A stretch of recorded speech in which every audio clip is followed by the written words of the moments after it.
Morena tātou, I'm going to kick us off with karakia and then I'll introduce myself and we can get the ball rolling. I'm calling in from Rotorua and it's a very rainy day here. We've actually had, I think we've got an orange rain warning. So it's quite nice and cozy. Nō reira, me tīmata tātou I te karakia. Tūtawa mai I runga, tūtawa mai I raro, kia tau ai, te mauri tū, te mauri ora, ki te katoa, haumi e, hui e, tae ki e. Morena, kia ora everyone. Ko Te Arawa te waka, ko Tarawera te maunga, ko roto kākahi te moana, ko tūhaurangi me Ngāti whakaue ngā iwi, anō ngā hapū maha o Te Arawa whānui, anei au, ko Arohanui West tōku ingoa. Kia ora everyone, I'm from Te Arawa Waka, from all over the Rotorua region, born and raised here in Rotorua, the centre of the universe, and I'm a proud associate for Centre for Social Impact, and in wearing my other hat, I work for Parakore Marae Incorporated, doing marketing, comms, and delivering workshops to help support behavioural change for a world without waste from a Māori worldview. So climate action is sort of my jam. So today we're going into new territory, which is working collaboratively with hapū and whānau. And I'd just like to thank you all for taking the time to come and join this kōrero. It feels like we have some experts in the room. I'd like to preface this kōrero by saying I am not an expert and I have drawn on the research and knowledge from the likes of Pāmoana Jackson, Margaret Mutu, Tina Ngata, and all of these legendary researchers and academics who have filled our kete over the last few generations. So I draw on their expertise and a little bit from my own lived experience about working with hapū and whānau in my mahi, and just being a part of hapū and whānau. Nō reira, tēnā koutou. I'll quickly pass it over to Michelle, who's just going to do a survey. Yeah, kia ora everyone, welcome, thank you so much. Ko Michelle Gallagher tōku ingoa, and I'm the program support here and get to support our lovely associates like Arohanui. Te Pūaha Talks are a free series offered to the community with support through Foundation North, and Foundation North are keen to find out how many grantees are coming along and taking advantage. So if you can see that little poll on your screen, can you do a little yes or no? Awesome, I can see them coming through, thank you everyone. And a little bit of housekeeping for today. So our session is recorded, but the chat remains confidential. So feel free to put in your pārtai, and might be some time, or we'll answer them after the session. So thank you, everyone. And over to you, Arohanui. Thank you. I just have the poll on my screen. I was just trying to get that out of the way. Papai. So in today's session, we are going to look at the fundamentals of Te Tiriti o Waitangi. A Māori worldview, what does that look like? Tikanga, how that shapes our te ao Māori, and meaningful engagement. How do we work with hapū and whānau in empowering and collaborative ways? So to do that, we want to look back in order to look forward. So in 45 minutes, I'm going to try cover 180 years of history.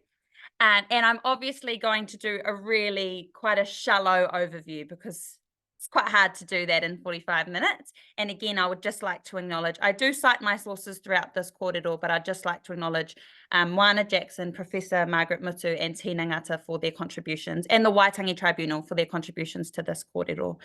I'm just the vessel to hold this space, but I am by no means an expert. So starting off strong, morena e te whānau, we are just getting into some heavy themes for your, what day is it, Wednesday morning, talking about the doctrine of discovery. And I was reflecting to Michelle at while we waited for you all to come in, that I learned a lot when I did my own research to sort of bring this kōrero together. So it was really quite rewarding, I guess, but also mamai to learn more about some of these themes. So this was taken by the National Iwi Chairs Forum and also from Tina Ngata's kōrero in M9. So the doctrine of discovery, I'm sure most of you are probably familiar, but it is a philosophical, legal, and political framework that was established by the papal laws in the 15th century, so by the Catholic Church. And what the doctrine of discovery did is it gave Christian governments moral, I think the moral part is really important here, moral and legal rights to invade and seize Indigenous lands and dominate Indigenous peoples. And this was done on the basis that they were saving us and showing us God, the word of God, bringing us the word of God and saving us from our wicked, wicked ways. So that is what the doctrine of discovery is. And you might think, why is this relevant? Well, this is sort of what gave rise to the first missionaries which came here to Aotearoa and began our colonization process and sort of never finished.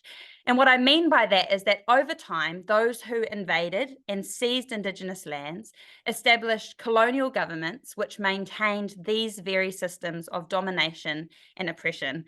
Morena, again, some heavy, heavy themes. I'd like to note that this is not in any means me pointing fingers and growling anyone and making you feel bad. This is just to highlight, this is our colonial history, and this is why we are at where we're at today. And then we're going to look forward and say, well, where do we go from here? But it's important that we acknowledge where we've come from so that we can then look forward and see where we're heading. Ka pai? So yeah, we still are very much so dominated by these systems of oppression and domination. And these patterns of oppression and privilege persist today, and they can be traced back to the doctrine of discovery. So the doctrine of discovery basically sits on the idea that that Europeans and European Christianity supreme or have supremacy over non-Europeans and non-Christians, and it is the entitlement of European Christians to seize non-European lands, waters, and possessions, and with that we get the exploitation of lands, waters, people, and resources for the purpose of profit. And I welcome your thoughts on this in the chat. Feel free to have a wānanga in the chat. Again, I'm not pointing fingers. We're just going through and seeing the colonial history for what it is, basically. No attack on religious groups at all. And this was a really interesting concept, and it was actually my first time learning about it. I watched the M9 kōrero from Tina Ngata, and it was amazing. I really encourage you to go and watch it. And she talks about kind colonialism. Which it's all in the name, it's colonization, but it's done in a nice way. So we can tie it up in a bow and sell it to you on a pretty platter. And kind colonialism operates on the false idea that colonization is necessary, beneficial, and inevitable. It promotes the idea that Māori are happy to be colonized or we're better off because of it. Kind colonialism requires Māori to be submissive, for the population to believe that it was necessary, beneficial, and inevitable. We required the myth of racial harmony. So this is something, this is a direct quote from Tina Ngata. This is something that New Zealand government sold wholesale to the world, that our colonization was a better colonization, not like in mean Australia and how they treated their Indigenous peoples, not like in the big, mean United States and how they mistreated their native peoples. No, our colonial experience was a kind one. We were the exception, and our model of colonization was something to be proud of, which I think is very deep and reminds us that although it was kind colonization, it was still colonization. And I return to that point, it requires Māori to be submissive. So when we're naughty Māori and we stand up and we fight back, that's when we lose, the kind gets dropped out of kind colonialism, and it's just colonialism. So let's look at the timeline of events. In 1814, we had the first mission. I think it was Christmas Day. Reverend Samuel Marsden arrived, and he was from the Church Missionary Society and preached the first sermon here in Aotearoa.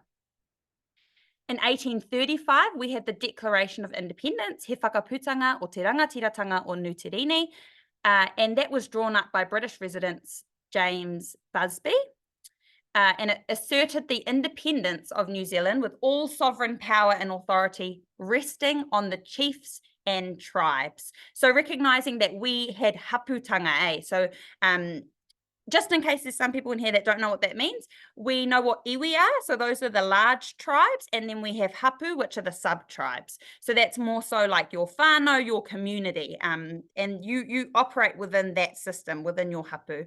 So what the Declaration of Independence, He Whakaputanga, recognised was that we had sovereignty within our hapū. And it recognised that independence and authority comes from those hapū. In 1840, we had the Treaty of Waitangi signed, and I'm pretty sure we're all familiar, but I'll touch more on that in the coming slides.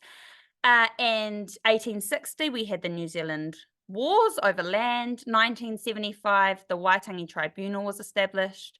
And the Treaty of Waitangi Act is what established the Waitangi Tribunal as an ongoing commission of inquiry to hear about Māori grievances against the Crown concerning breaches of the treaty. In 2014, the Waitangi Tribunal released its report, He Whakaputanga me te tiriti, the Declaration and the Treaty, and this was a pretty groundbreaking report. It was years in the making, and it concluded that Māori did not cede sovereignty, which you might be thinking, this was concluded in 2014. Why are we still talking about that today? Well, that's my question too. But basically, researchers, historians, non-Māori and Māori worked together on this report and concluded that Māori did not cede sovereignty. And this is a quote, that is, they did not cede authority to make and enforce law over their people or their territories.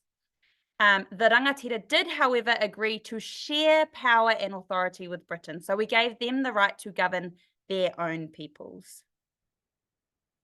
Ka pai. So a little bit of background on Te Tiriti o Waitangi, and this is Te Tiriti o Waitangi is pretty famous at the moment. It's doing the rounds. We're probably talking about it a lot more. You're probably hearing about it a lot more. And I think for some people, particularly Pākehā or tangata tiriti, which means you're here by means of the treaty, and we can go into that more soon. I just want to say you have a place in Te Tiriti, and Te Tiriti actually creates that place for you here. So I welcome you to read up on some of the resources that I'm citing here, and I'll provide some more at the end.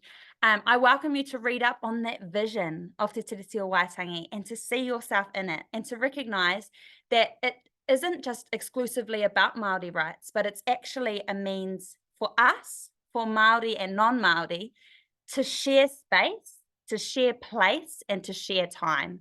So that it was actually such a visionary document which said, we welcome you here. We welcome you to make a home here. The land is ours though. The land is ours though, and the resources are ours though. We can sell them to you if we want to, but we're the rangatira, but we welcome you to make a home here, and we welcome you to bring your skills and to bring your cultural identity. And that's really fundamental that we understand that it was a partnership, and Te Tiriti o Waitangi is what allows non-Māori to make a home here. So I encourage you to not think, oh, that thing again, I'm hearing too much about that thing, Māori rights or whatever, it's getting boring, because it's actually your rights too, and it includes you, and that's really powerful. No reira, I digress. So on the 6th of February 1840, Te Tiriti o Waitangi was signed at Waitangi in the Bay of Islands by William Hobson, several English residents, and between 43 and 46 Māori rangatira. So it was originally signed in the north, and then it did the rounds. So by the end, it had over 500 signatories, 13 of which were women. And the English text, the Treaty of Waitangi, also did the rounds and only received 39 signatures. And it's really important that we acknowledge this, because this is sort of the debate that's happening, Te Tiriti o Waitangi versus the Treaty of Waitangi. But the Treaty of Waitangi doesn't really have any authority. At the time that Te Tiriti o Waitangi was signed, Māori made 97% of the population. So we outnumbered the non-Māori population almost entirely. So we definitely had rangatiratanga. We recognised our own sovereignty and our own right to lead our own peoples. And the English text does not have that same mana, and it's not even recognised in international law. So there is a rule, and I cannot say this for the life of me, but I'll try. The contra preferentum rule, which basically means that it is interpreted against the drafter, and the Indigenous text takes precedence. So Te Tiriti o Waitangi is recognised in international law. The Treaty of Waitangi is not. So what is in it? What's it all about? What's it mean? So it basically, and this is a really important piece, it affirms our pre-existing rights. So we weren't given the right by the Queen to look after our own land. We had that right. She just recognized that we had that right and affirmed that right. So Article 1, and again, I'm reading this from the Te Tiriti o Waitangi, not the Treaty of Waitangi, because I'm actually not going to give the treaty any airtime because it's not a legitimate document. So we're going to be talking about Te Tiriti o Waitangi. So Article 1, ka wānatanga, Māori gave the British ka wānatanga, the right to govern British subjects here in Aotearoa. Article 2, tino rangatiratanga. In addition, the Queen agrees that Māori will keep their independence and keep control over their lands and everything that is important to them. I think it was framed as our taonga, which is really cool because we can determine what our taonga are, what's important to us. And they give the right to the Queen to buy land if they want to sell it. The English text took that as you can only sell land to us and no one else. And I think it was called exclusive rights of preemption. So this has been obviously heavily interpreted. Scholars and the tribunal have concluded that Māori and the Crown held different interpretations of this provision. Article 3, oritetanga. The Crown promises to give Māori the same rights and protections as British people. And so because of all this raru of people thinking about Te Tiriti o Waitangi and the Treaty of Waitangi, and that has just been a massive hōhā because of those two documents for generations, these 5 principles were established to support how Te Tiriti o Waitangi is implemented when it comes to government policy and just that general relationship between the Crown and Māori. So we have tino rangatiratanga, self-determination. I just want to touch on that for a second because I think that this has sometimes been warped, tino rangatiratanga, to talk about individual self. But that's why I've put this image here of 3 people, because tino rangatiratanga is actually about our collective duty to one another. So it's about doing what is right for all of us, because we never really had that conversation about self. That's not how we lived. We lived in hapū, we lived communally. And so it was never about what's best for me.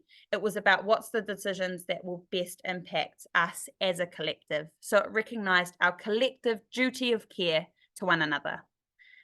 And that's up for debate, I'm sure. You can determine that however you choose to, but I think that that's what tino rangatiratanga means.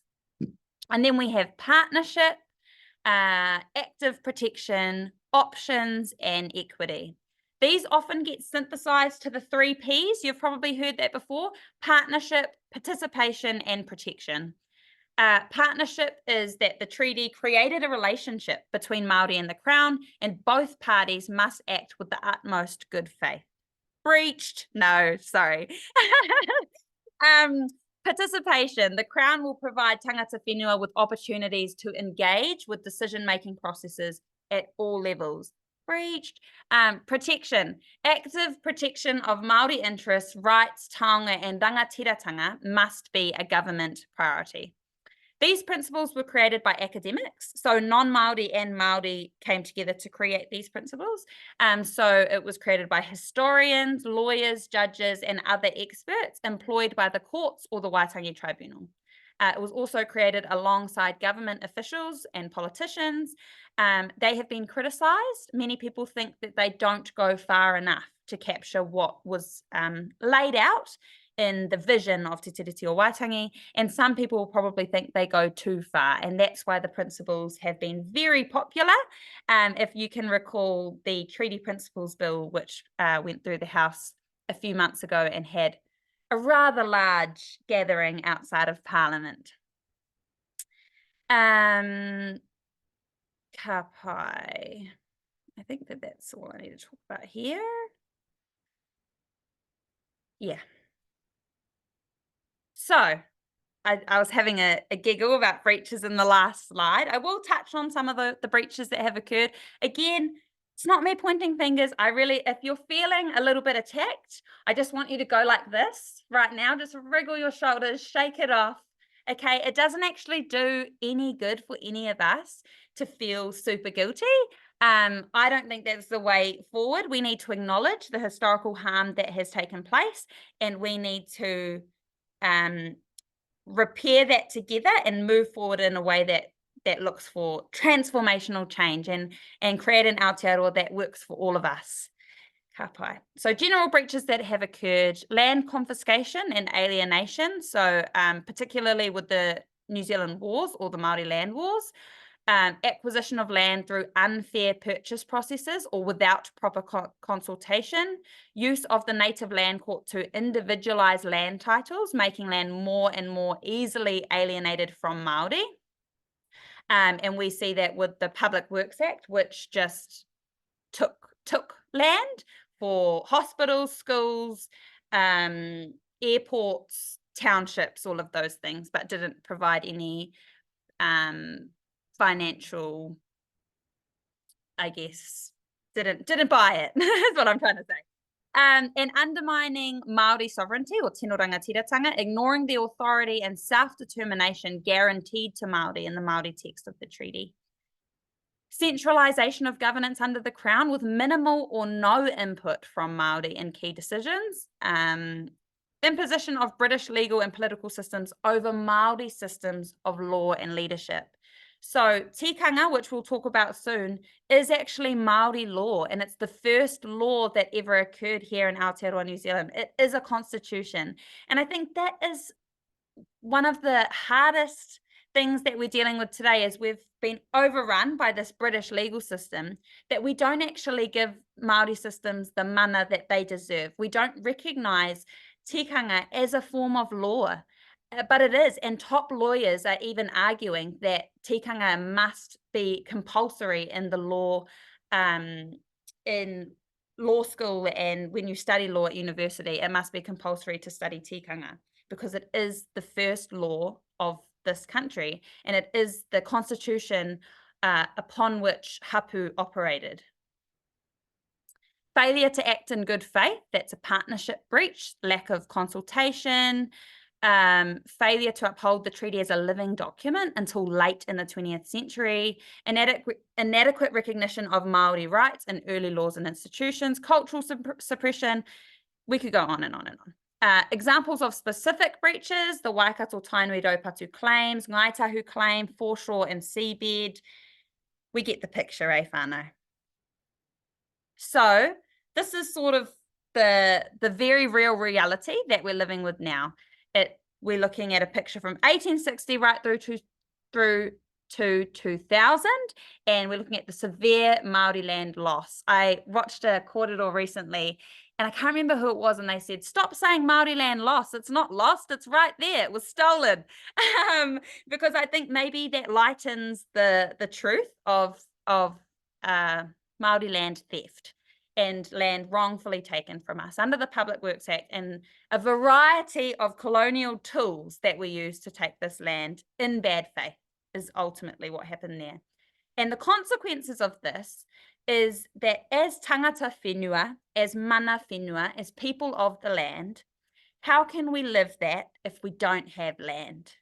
How can we practice our tikanga, our Māori law, our constitution, if we don't have land? How can we feel connected to our cultural identity if we don't have land? How can we grow food and feed ourselves? Food sovereignty was huge. We lived communally. We grew our own food. We had really sort of adept systems in play to feed ourselves, to house ourselves.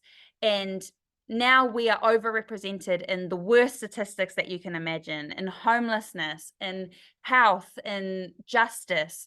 And all of that can be linked back to the the taking of our land and the injustices that occurred in that colonial process. I wanted to acknowledge these two wonderful people who we've lost in the last few years, Robin Kahukiwa, who created this beautiful artwork, and Moana Jackson, Palm Moana Jackson, who said, treaties aren't meant to be settled, they're meant to be honoured. So I just wanted to close off that segment with that quote from Palm Moana Jackson. So that is just a little bit of a reality of the world that we live in and why things are the way that they are. To recognise that we're not on an even playing field, basically, and that's why we need equity and not equality, because we're not all starting from here. We're sort of like this. And it's not just Māori. We've also got our Pacifica, our Asian whānau, and our migrant whānau, LGBTQ, rural communities. There's a whole lot of people who face disparities. So a little bit of a wiggle to just lighten the load.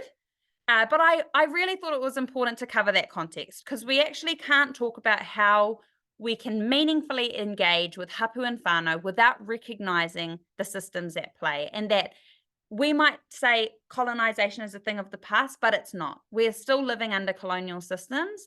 We still don't have access to our land. And even if you look at settlement processes, like Palm Moana Jackson said, they're not meant to be settled. They're meant to be honored. So to settle already recognizes that the breach took place. And they are never, ever, we're never given what we are owed. You know, settlements are like 5%, if that, of the total loss that took place. Nō reira, te ao Māori, what does that look like?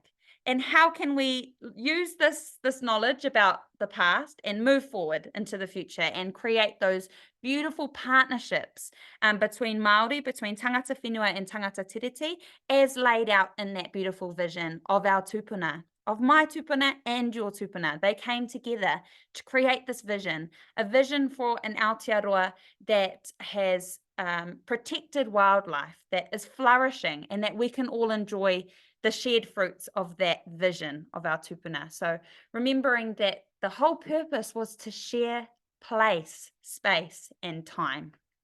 So te ao Māori, what impacts us as Māori, as hapū, as whānau?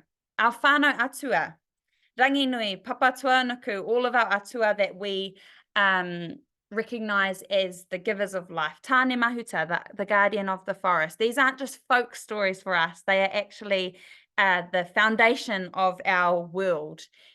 And tikanga and kawa, our law, our constitution, whānau, our family. You might be listening to this and say, well, that's not very different from me. How I operate, you know, I have a God. I have a set of laws or set of rules that we follow in my family. My family are very important to me. The environment, the taiao, is very important to me. My whakapapa, my genealogy is very important to me. So I encourage you to find yourself in this. What's important to you? What's important in your world? And how does that allow you to relate and connect with Māori? So I think all of these things are important to us. Our knowledge, our connection, our ancestry, and our family and our environment. Everything is linked back to the environment. We don't see the environment as inferior to us, which sometimes this capitalist world that we live in, it sees people as dominating the natural world, te Aotearoa, and that is fundamentally against what we believe as Māori, that the natural world is our tuakana, it's our senior, and we do not own it. We recognize ourselves as guardians of it, but we do not own it. We don't have that ownership mentality over the natural world. And tikanga Māori, our very first law here in Aotearoa, what is it? We've heard of these, the tangas, haven't we? Again, I don't think that tikanga has been given the mana it deserves as a constitution. So whanaungatanga, connection, manaakitanga, looking after one another, recognizing the duty of care that we owe one another. Mauri, life force, life essence. Balance, restoring the Mauri, recognizing that the natural world, the environment, has a state of Mauri, has a life essence, and it needs to be in balance. And at the moment, a lot of the issues that we're having, in my opinion, are arising because we are not in a state of Mauri tau. We are not in a state of balance. Our natural world is not in a state of balance. We are taking way more than we are giving. And again, our social relationships aren't in balance. And that's why we're seeing homelessness and a growing wealth gap, because we're not seeing balance in these systems. Tapu, sacredness, recognizing the sacredness of our ceremonies, ourselves and each other. And mana. I find it hard to explain some of these in Te Reo Pākehā, because they're so much deeper than that, than their translations. But mana, your power, your authority, and that is yours. You have that when you're born. It is not up to me to give or take from your mana. That is the role of our whānau atua. So all of these things should underpin your engagement, how you work with Māori. How do you acknowledge someone's Māori, their mana, the tapu, that colonial mamae? How do you acknowledge that, yeah, maybe they do have a history of not trusting us, and maybe that's rightfully so. So how do we go about repairing that relationship and building that relationship on a foundation of trust? Does anyone have any thoughts? I should probably check the chat. Is there anything in the chat, Michelle? Yeah, it's a really cool resource that's just been shared. Yeah, I'll make sure I add that to the resource list as well. Thanks, Sally. Cool. I've got an awesome resource here. It's called Together for a Flourishing Aotearoa. I don't know if you can see that. Together for a Flourishing Aotearoa. And it says, I want to read this to you. Te tiriti is the foundation for ongoing peace and mutual benefit in Aotearoa. It provides for a society in which all can flourish, where Māori have authority over the things of importance to them, lands, language, and everything they treasure, and tangata tiriti have the ability, so tangata tiriti is non-Māori, have the ability to have systems that work for and reflect their diverse people. So we're not saying you have to live within our system. We're saying, let us live within our system. You can live within your system, whatever works for you, but let us live within our system.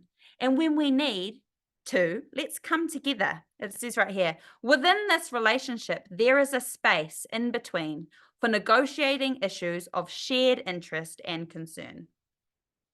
So it's not about us dominating you. We don't want to dominate you or oppress you. We want to come together and say, yeah, do what works for you. Live within your system that works for you. Let us live within our system that works for us. And let us meet and share time and space and place in harmony with one another. And that's when we get to mā tike mai. I'm sure most of us are familiar with this. It is visionary. It is incredible. And it was created by the likes of Pāmoana Jackson and Professor Margaret Mutu and a whole lot of other researchers and incredible people. It was established by the National Iwi Chairs Forum in 2010, and it was convened by Moana Jackson and chaired by Professor Margaret Mutu. It's notable that the working group was not directed to simply find an appropriate place for te tiriti within our current constitution, but instead to develop a constitution based on te tiriti and he whakaputanga. The working group held 252 hui. Talk about consultation, talking to the people, because decision-making should never just stay up here. We should always be communicating with everyone. 252 hui between 2012 and 2015. And the Rōpū Rangatahi, the young people, held 70 wānanga or workshops. Moana Jackson attended and facilitated almost all of these hui. Firstly, so I've got some findings to share with you from this. Firstly, in the view of the working group, History clearly indicates that prior to 1840, prior to the signing of Te Tiriti o Waitangi, iwi and hapū were vibrant and functional constitutional entities. That is, that they had the right, capacity, and authority to make politically binding decisions for the well-being of their people and their lands. So we actually didn't say, oh, we need you to govern us. We said to the Queen, we need you to govern your people. They're a little bit unruly. They're a little bit unlawful. Can you come in, like, where's your rangatira? Where's your person who keeps you in line? We need her to come and keep you in line. Secondly, the working group viewed that in constitutional terms, tikanga, he whakaputanga, te tiriti, and other Indigenous instruments are fundamentally relevant because they all express the right for Māori to make decisions for Māori. That is the very essence of tino rangatiratanga. And I think that's what colonialism has taken from us. It's the ability to believe in ourselves as decision makers over ourselves, that we have the power and authority and ability to do that, to lead ourselves. Thirdly, the values upon which a constitution would be based on needed to be identified. Thus, the constitutional values identified by the group, this is incredible and visionary. I don't know if you can tell, I'm pretty passionate about Mātike Mai. I think it's such an incredible platform on which we can move forward, because it feels like we're sort of cycling in the same spot at the moment. But this outlines, here's the way forward. So what I think is really cool, they basically outlined some values upon which we can progress, what transformation could be built on. And they're not just the tangas. It's tikanga, community, belonging. So everyone has the right to belong. Māori, non-Māori, Pacifica, Asian, Pākehā, migrants, you all have the right to belong. You all have the right to belong to a community. So tikanga, community, belonging, place, balance, conciliation, and structure. Those are really quite incredible. If you look into those, and I really welcome you to go read Mātike Mai report, that's a pretty incredible set of values to build our transformation on. Lastly, the group drew some conclusions and translated the kōrero about the nature, foundations, and values of a constitution into a vision. So I was talking to Erin Matariki Ka, which some of you may be familiar with. She did a talk at the last PNZ conference in 2023, I believe. And she talked about this, and I saw her on the weekend, and she was explaining Mātike Mai to me. I'm ADHD, so I'm probably never going to sit down and read the whole report back to front. So she was saying that, if you can see my hands, she was saying that Te Tiriti o Waitangi created a system where we could live like this, where tangata tiriti and tangata whenua could come together, mana to mana. We recognize each other's authority, each other's sovereignty, and we come together and we live side by side, and we live within our tikanga, and you can live within your constitutions and be governed by your rangatira, and we'll be governed by our rangatira. So that was the vision of Te Tiriti o Waitangi, to share time, space, and place. But what happened was they wrongfully assumed authority over us as Māori. So instead of being like this, it started to look like this. We were dominated and oppressed under that. And over the years, we have fought back and pushed back to raise that ceiling of oppression. And so now we've got a little bit of breathing room. And it still looks like this, though. We've got a little bit of breathing room, but we're still fighting that colonial structure and that colonial system. What Mātike Mai seeks to do is fully come out from that and meet us here. To say, we have our own constitution, we have the right to govern ourselves, but this is what it looks like, to work together, to come together so that you feel like you have a place here and we feel like we have a place here. We can share time, space, and place. We can look after our beautiful environment, our beautiful landscape that is unique to Aotearoa, and we can welcome all of the skills from our diverse community to come together to weave a new foundation that no one sits under. I think there's possibly a fear when we talk about co-governance. There's a level of fear around that, and I think that's why we're getting the kickback that we are, because I think what what the oppressors think is going to happen is they think we're going to come out from that and dominate them. But that's not what we're trying to do. We don't want to turn around and dominate you. We want to meet like this. We want Te Tiriti o Waitangi to be realized so that we can come together and live within the systems that work for all of us. So we're nearing the end of our kōrero. I wanted to highlight this beautiful quote from Pāmoana Jackson. I was saying to Michelle, I'm really mourning Pāmoana Jackson at the moment.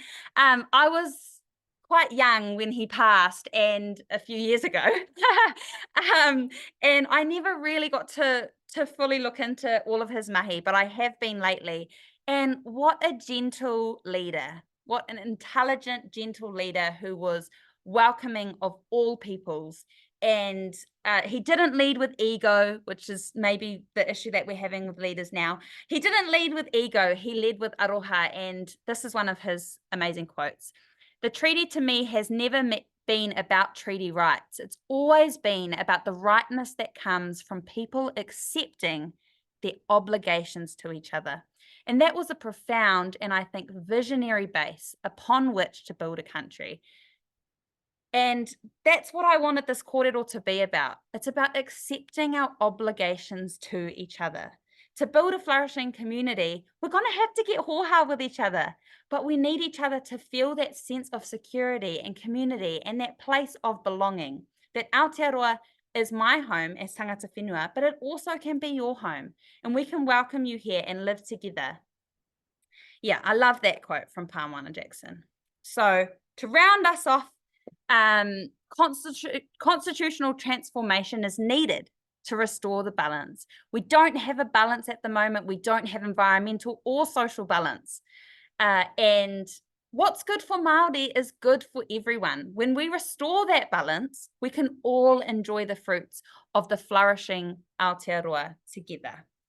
And it reminds me of that quote, when you're accustomed to privilege, equality feels like oppression. So I welcome you to take up the challenge to restore balance and to recognize your obligation to one another.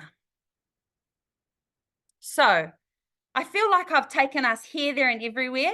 I did say that I had ADHD though, so I sort of warned you at the start. But I've actually just given you one slide of how to build meaningful partnerships with Māori, with hapū and whānau. But here's a list of recommendations that I truly have for you all. Build a relationship, not just one-off engagements. Create a strategy that recognizes the specific needs, cultural context, capacity, and capability of the people you're working with. Meet face to face, mana to mana. Be transparent. You can see why we might have an issue with trusting. So be honest, be real. Where are you at? Meet us where we're at. Invest in a trust-based reciprocal relationship. It's not all about give, give, give. It's not all about take, take, take. Let's have that reciprocity. Listen before you decide, and don't decide without us. You don't have the authority to decide about Māori without Māori, and you don't get to have a one-off 30-minute board talk with them and say you engaged with Māori. That is not meaningful engagement and meaningful partnership. Face hard truths. Learn the colonial history of Aotearoa New Zealand. A lot of the things that are happening today wouldn't happen if we knew the colonial history of our country. Read your local Waitangi Tribunal report. Seed power and resources where you can. That might trigger some people. Show up for Māori as an ally. And I'll finish us off with this beautiful quote from Dame Whina Cooper. The seed I would like to plant in your heart is a vision of Aotearoa where all our people can live together in harmony and share wisdom from each culture. Here's a list of some of the resources that I drew on for this kōrero. Imagining Decolonisation, this puka puka led by all of these amazing rangatira. The Mātike Mai report, the Waitangi Tribunal report, He Whakaputanga me te tiriti, a tika transition to a flourishing Aotearoa, and Tina Ngata's M9 kōrero.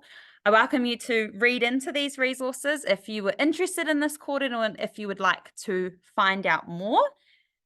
And thank you. Thank you for coming. I think by showing up, it probably shows that you already have an interest in this new Aotearoa that is a place for all of us. And I'd just like to remind you, if you're feeling mamai, if you're feeling like I've attacked you, shake it off, have a little shake, lift your arms up. I'm not attacking you. I'm just welcoming you to realize why things are the way that they are, but also to have hope in a better future. A better future is possible. Nō reira, tēnā koutou, thank you so much for listening to me blab on for the last 45 minutes. It's been a pleasure to hold space with you all. Hopefully you learned something. I feel like there were some experts in the room, which made me really nervous. But hopefully you learned something and you feel empowered to recognise your space in Te Tiriti o Waitangi, to recognise Aotearoa as your home, and to uplift the rights of Māori as tangata whenua here in Aotearoa, New Zealand. Nō reira, tēnā koutou. I will close us off with a karakia, and this will be online, and we'll accompany it with a series of resources to support that ongoing conversation. Me inoi tātou. Ka whakairia te tapu, kia wātea ai te ara, kia turuki whakataha ai, kia turuki whakataha ai. Haumi e, hui e, tae ki e. Tēnā koutou, kia pai te rā, have a lovely day. Ngā mihi. Ngā mihi.